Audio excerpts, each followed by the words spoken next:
बिस्मिल्लाहिर्रहमानिर्रहीम। अस्सलाम वालेकुम। मैं हूं आबिद अजीज़। आज मैं जिस होम्योपैथिक कम्बिनेशन को डिस्क्राइब करने जा रहा हूं उसको कैंट 4 कहा जाता है।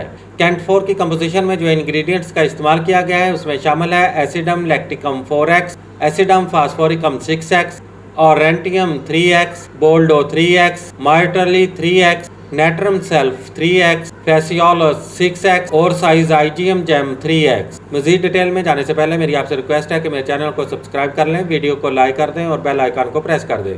कैंट 4 का इस्तेमाल ज़ियाबितस के लिए किया जाता है। कैंट 4 ज़ियाबितस को काबू में रखने और मर्ज़ के असरात से बचने के लिए एक नाकाबिल यकीन तोहफ़ा है।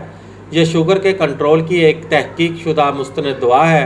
यह दुआ जिस्म में मौजूद मायात को मतवाजन करती है और जिस्म से गैर ज़रूरी पानी का अखराज करती है, जिगर के फेल को दुरुस्त रखती है और जिस्म में कार्बोहाइड्रेट की बेएतदालियों को कंट्रोल करती है। ज़ियाबितस की वजह से पैदा होने वाले असाबी दर्द, गर्दन, कमर के पट्ठों के दर्द, पिंडलियों में खचावट और ईंठन वगैरह में भी कैंट 4 निहायत मौसर और मुफीद है।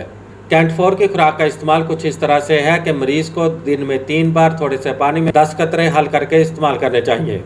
कैंट 4 आपको बाजार से किसी भी होम्योपैथिक मेडिकल स्टोर से 30 ml की पैकिंग में बआसानी दस्तयाब हो सकती है। उम्मीद करता हूँ कि ये वीडियो आपको अच्छी लगी होगी। इसी के साथ ही नेक्स्ट वीडियो तक आबिद अजीज़ को इजाज़त दें। अल्लाह हाफिज़।